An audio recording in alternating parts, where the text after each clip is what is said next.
Pennies Going in Raw is a production of iHeartRadio.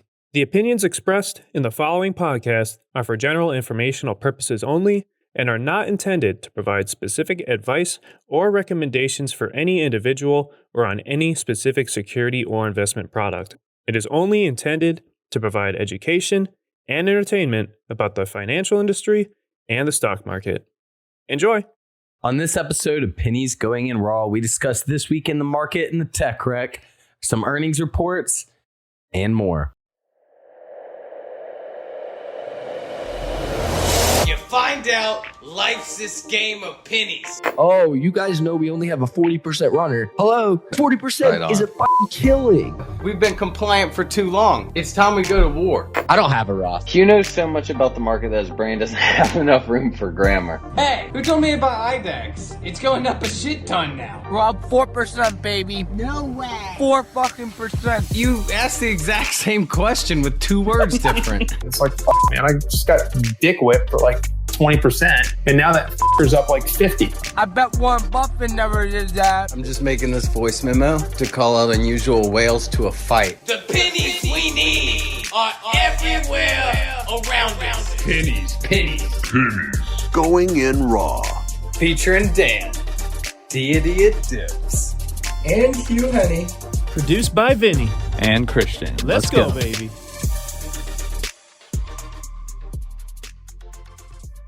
Welcome back to another episode of Pennies Going in Raw. Today is Sunday, October the 30th. And I mean, we just got done with a really good week when it comes to, the market stocks all rallied kind of heading into the weekend. Although Amazon went down, I think it was 14% on bad earnings. And but it kind of on the back of Apple and then record profits from oil giants like Chevron and Exxon were enough to kind of offset it and still leave SPY up a good percent today, 2.3%. So I guess with Amazon going down so much, I guess it really was just how much people value Apple's earning report, where it went up 8%, oil's up. Or, it just seems like Amazon's always been the big dog, but today, not so much. I honestly don't even know about today. I got like maybe 5 or 6 messages saying like, oh, Hugh, like I can't wait to hear what you have to say about today's action.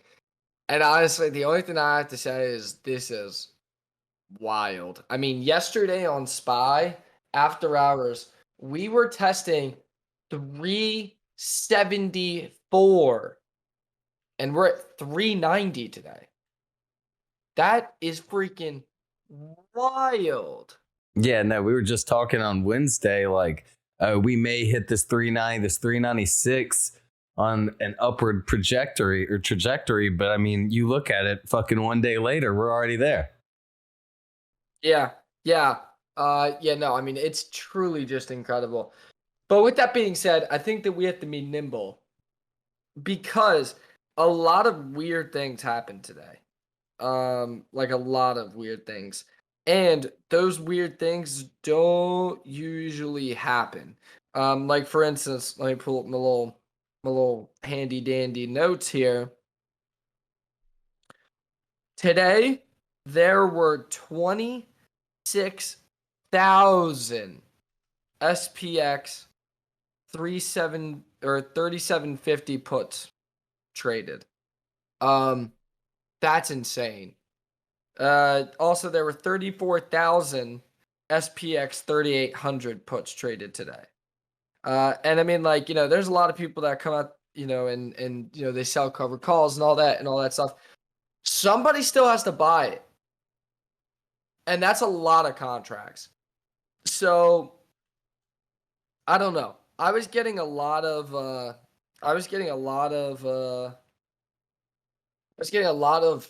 short indicators towards the end of the day Friday, but I wasn't going to touch this train. I mean, you pull up the 4 hour, it's insane. It's insane. But that being said, I would have de-risked heavily into the weekend because not only did we go from 374 to 390, but if you take the 20-day 1 hour chart, you figure we were literally 348, not even literally 2.5 weeks ago. So in 16 trading days, we've gone, and I'm taking this from low. Okay, so low on October 12th. We've gone from 348 all the way up 12% to 390. And that's in how many trading days you said? So that was the 12th. So the 12th was 2 Tuesdays ago. So 1, 2, 3, 4, 5, 6, 7, 8, 9, 10, 11, 12 trading days. We've gone 12%. That's a percentage point a day. That's reasonable, dude. That's how it should go.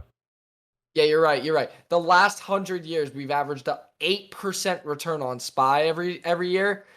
And in 12 days, we've rallied 12% off lows. So it looks like we're looking at 365% this year. It's just insane. So it was a really weird day.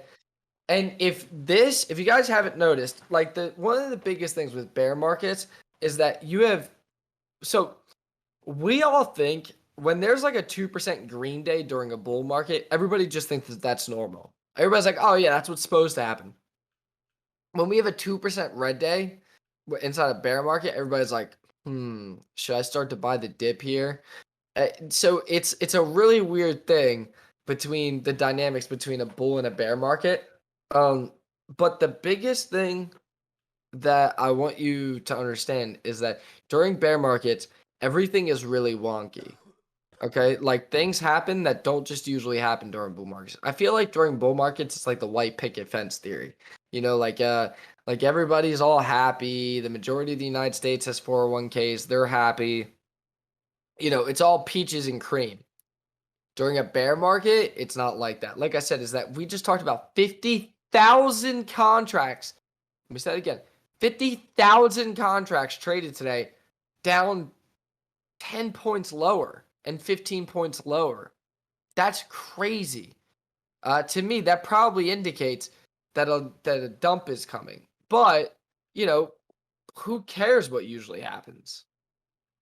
Who cares? Because if you had started loading puts today at 381, it would have gone against you another 10 points. It would have gone against you another 2%. So during these like bear market rallies, do not step in front of it. I mean, listen, if you stepped in front of it, let's just say 348, because I don't think you would have shorted at 348 and not had any risk management. But let's just say, for instance, that you started shorting again at 367. That's really not a bad place. You know, that is because we hit that from that 348, we immediately went back up to 367. Okay. And that was in a matter of like a day. And so even then, okay, that's not too bad because we hit there within hours. We hit like a 5%, like literally within an hour, or like the next day, whatever. Within a few hours, we were back up there. And so that wouldn't have been a bad place to start sinking your teeth short. But if you were to do that, you'd be down 7% in 7 trading days. That is freaking wild. Okay, well, it is. So aside from just all that, is there anything else you want to talk about of the spookiness of a bear market? No, it's pretty much, it just comes down to, please don't step in front of it, because what you can make money on the way down right now and then take the money that you make, scoop up long shares and make generational wealth. I mean, like the best and the greatest, that's how they've done it. However, it's going to take a lot of discipline and a lot of strength to not have bias. And if you have bias, not only will you miss out on the opportunity to go long, you will miss the chance to make money on the downside and then scoop it up on the long side. So don't do that. All right. How much did you look into the earnings reports today? A pretty good amount. All right. Yeah, So like Apple and Amazon. Yeah. all right. So when you're looking at it, what kind of did you see that ruined Amazon and that made it so Apple went up? I saw that, Apple had kind of defensive outlook and decent, numbers. So is that kind of all you can really hope for in a bear market? Well, no, because the thing is that even though, and this comes back to the thing we was talking about, is that even though the market's inside a bear market, I mean the economy really isn't doing that bad. Like it's really not doing that bad. So it's something to keep an eye on with the market and with the economy. Because again, you can be bearish on one and bullish on the other. And I think for Amazon, and it's the same thing like with Netflix, is that they just didn't knock it out of the park for once.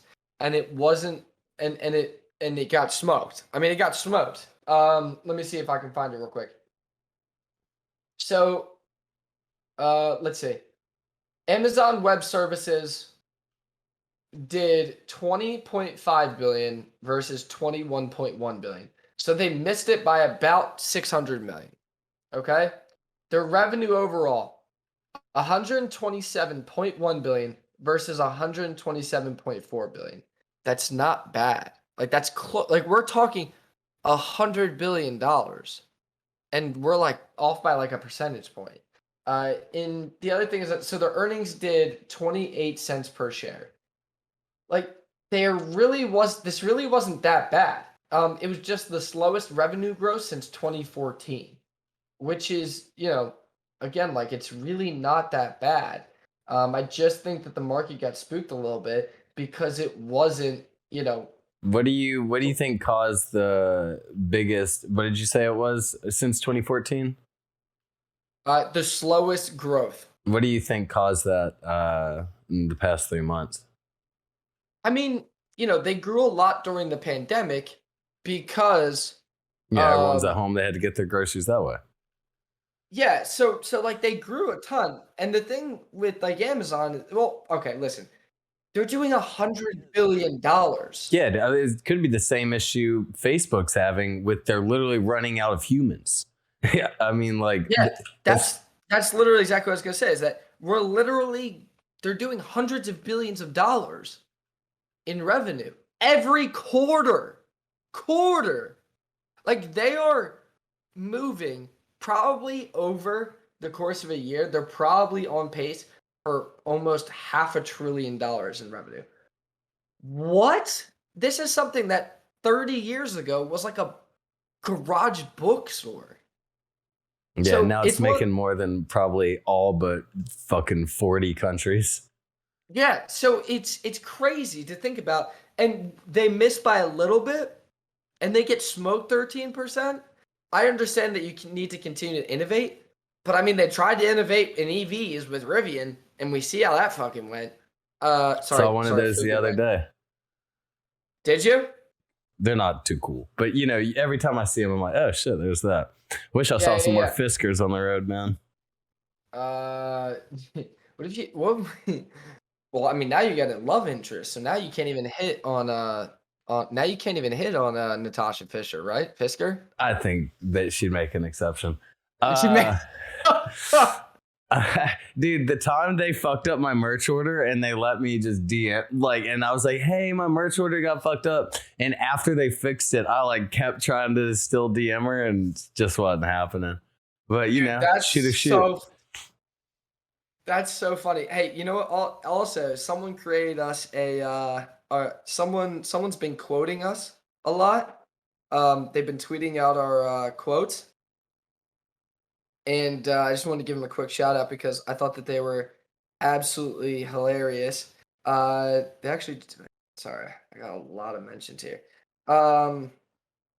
Here we go. So first off, shout out to KT Bake Soul. Okay. I don't know what his bio says, but it looks interesting. And he's been quoting us. I used to think semiconductors were excavators. I actually did. Every time I fucking saw him on the street when I was driving, I was like, oh shit, that's what's the big talk of the town today in the stock market. That was a good one. And then another one they tweeted right after I was at 4 p.m. today. He said, PGR pod, put me in charge of the best quotes from the show. Here's one for my resume. I just got horny looking up Joe Biden. Did you say that? I can't imagine you said that, but that does sound like horny is definitely in my top 3 favorite adjectives. So that does sound like something that would come out of my mouth. Sometimes when you guys tweeted us some of the quotes, I'm like, we said that? But I guess that's why we were the one of the for a short stint there, top ranking business podcast with the explicit title. One of the only ones with the explicit we were the title. only one. That was funny. I forgot about that. What do you call it? But yeah, no. So for as far as Amazon goes, I truly just think that they really haven't done anything crazy. But the one thing that I will say is that everybody's really, really, really excited to buy the dip. And I get that. I totally understand that. We're down huge this year. I hear you. The thing that's important, though, is that everybody wants to buy Amazon, Netflix, Shopify, like all the big names that are all down huge. You know, we'll throw Apple in there as well. You know, Tesla. However, the one thing to remember that's really important is that 80% of stocks hit zero eventually. Okay? Do not buy the old dog in the kennel. Oh, that's not the right quote. Do buy the old dog in the kennel, but Dubai. I'm trying to say basically, all right, how about this? Don't put the old dog in the race. Oh, old dog can't learn new tricks. Yes. Okay. As we just talked about with Amazon. Wow, I really butchered that one. Wait, is that really? I was just kind of fucking around. That's well, really basically what I'm trying to say. Well, I mean, that's kind of what I'm looking for because at the end of the day, you know, how many new tricks can Amazon really go to? Like we said, is that they try to evolve, you know, and they're always going to be, they're always going to be picking up new customers. Well, hopefully. But at the end of the day, their slowing growth made them go down 13%. Slowing growth is normal for a company that does, well, I would say it's normal, but they're like truly one of the first companies to do like almost $1 trillion in a year in revenue.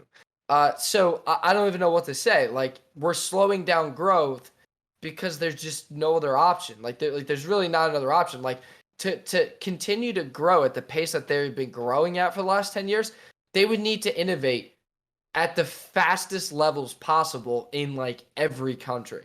And that's just not possible. Like even Canada, I don't believe has next day shipping. Like, you know, like we have like prime next day shipping. I don't think even Amazon has that. So it's important to like keep that in mind. I can't imagine most places have it. When I lived in Alabama, I didn't fucking have that shit.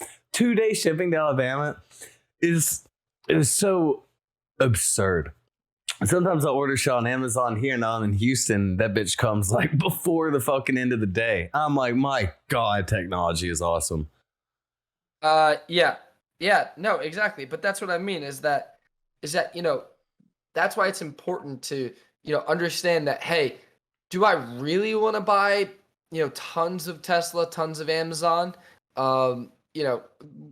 Because the risk is, you know, although they are blue chips and although they probably will go higher than where they are eventually, is that where it's going to be the best bang for your buck?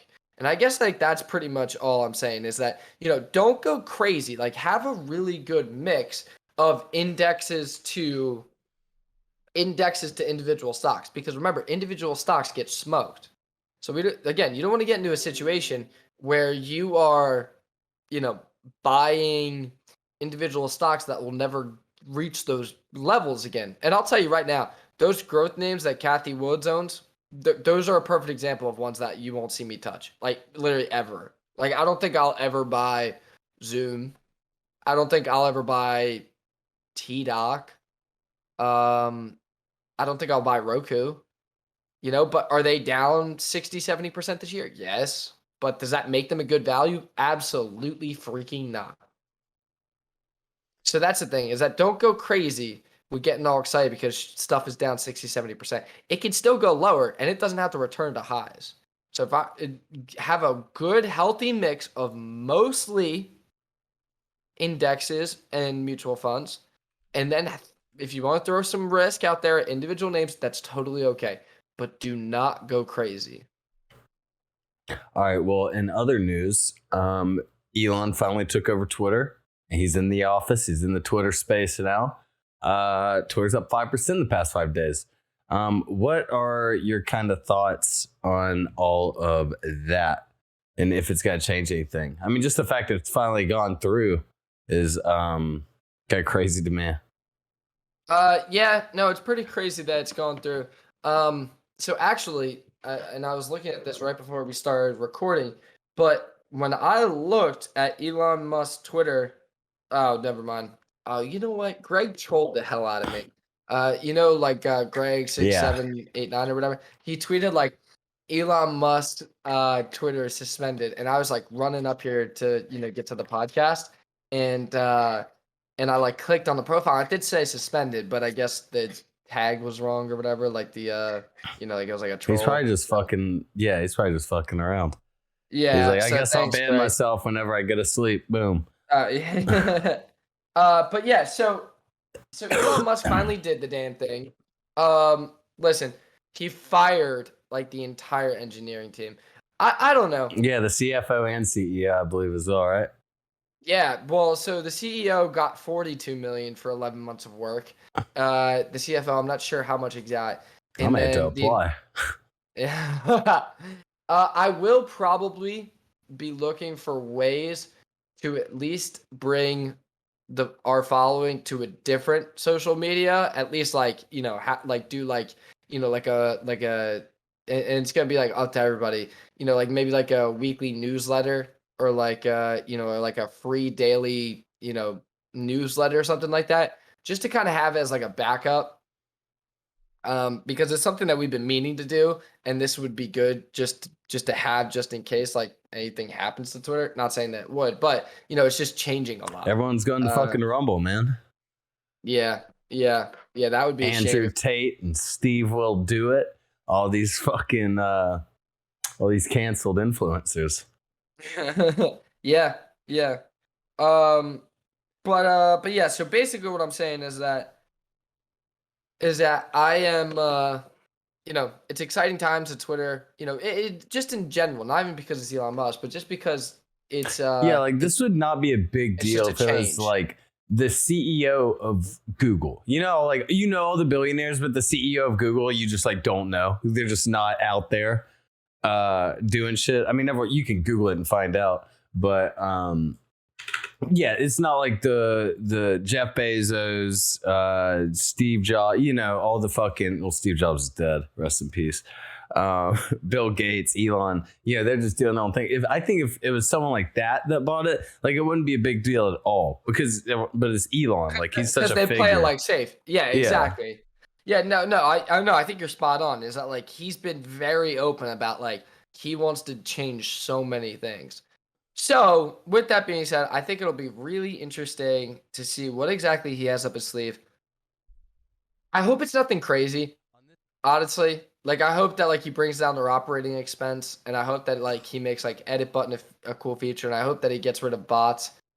But I hope that I honestly, truthfully be told, I really hope that's nothing too crazy. But I mean, I guess time will only tell, Also, shout out to Apple, man, holding up the market this entire week.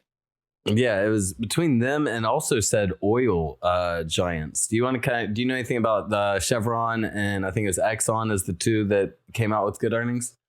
Chevron. I did not look at their earnings.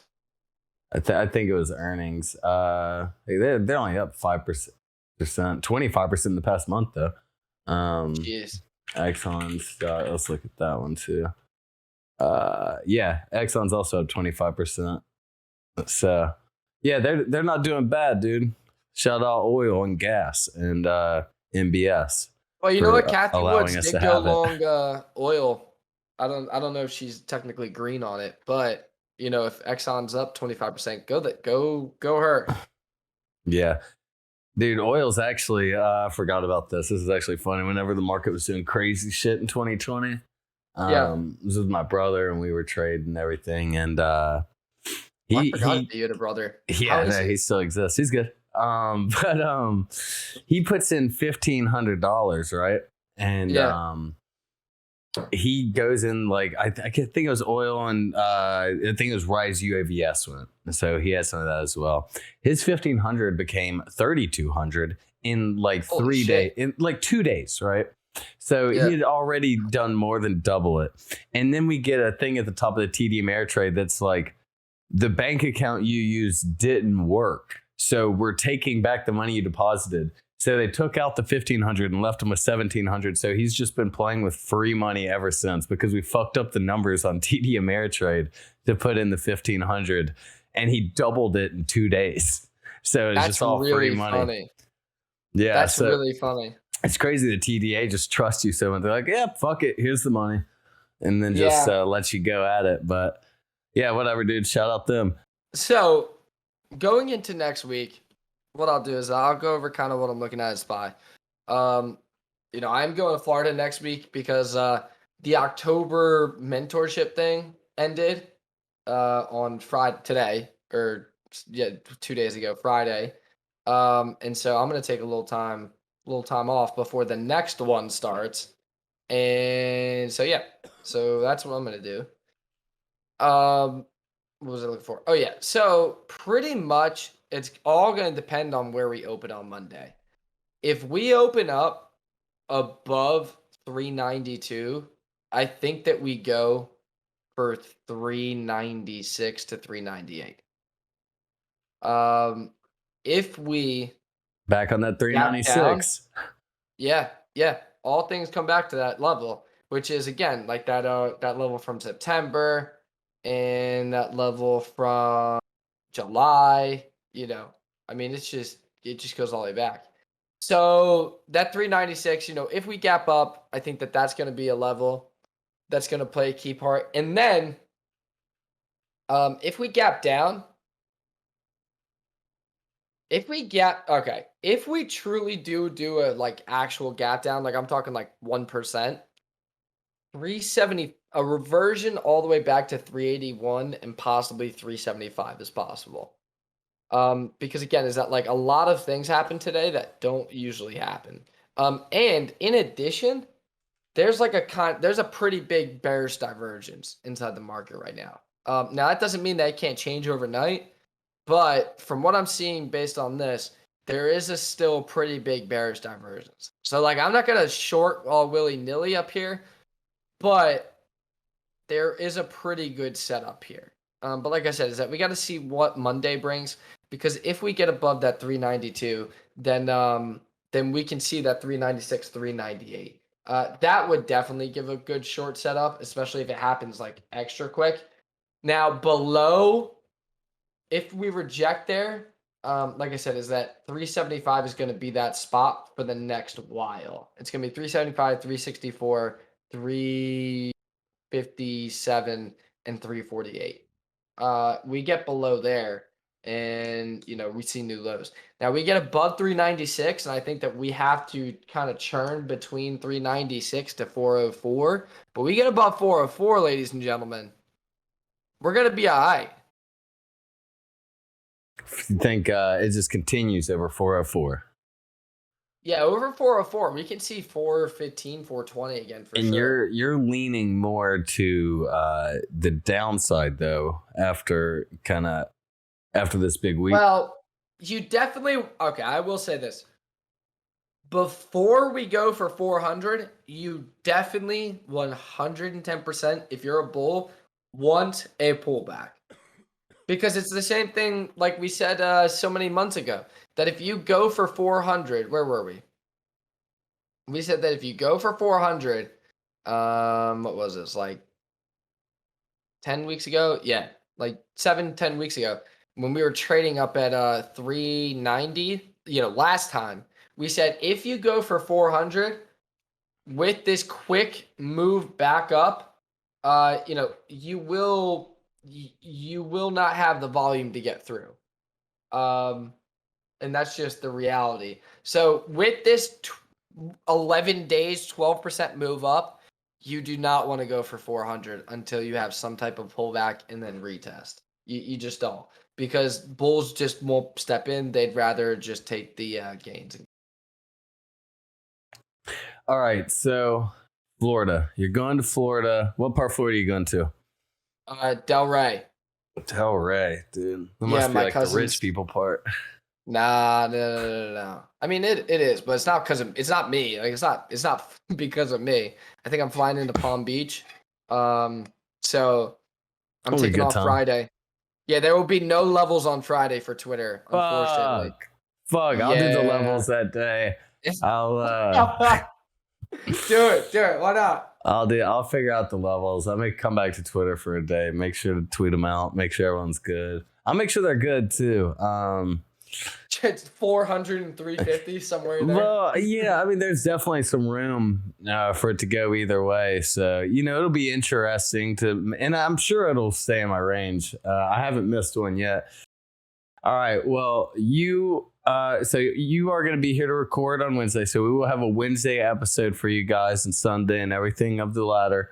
But yeah, hope you guys have a great, I would say rest of your trading week, but it's over.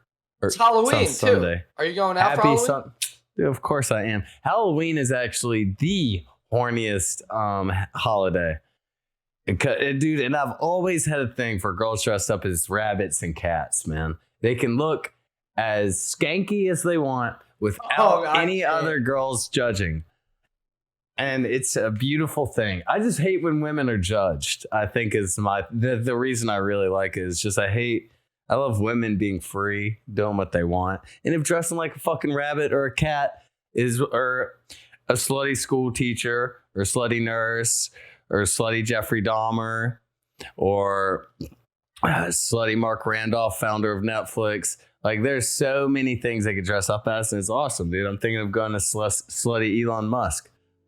Wow, that's quite a theme there. I went to it was like a charcuterie board, but like costumes called Shark Spookery board. So I went to Party City. Y'all know me. I do love Party City. That's where it all started. So I was looking for an outfit, right? Man, I found the fucking perfect one. It was just a charcuterie board outfit. And I used the joke probably 40 times last night.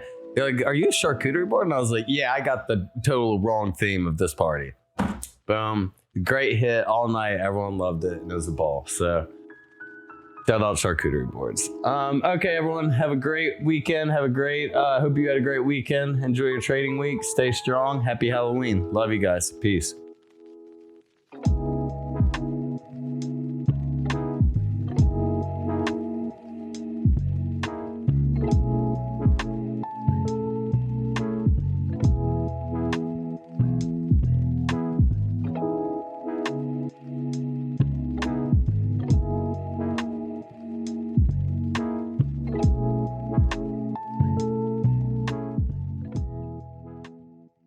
Pennies Going in Raw is a production of iHeartRadio. For more podcasts from iHeartRadio, visit the iHeartRadio app, Apple Podcasts, or wherever you get your podcasts.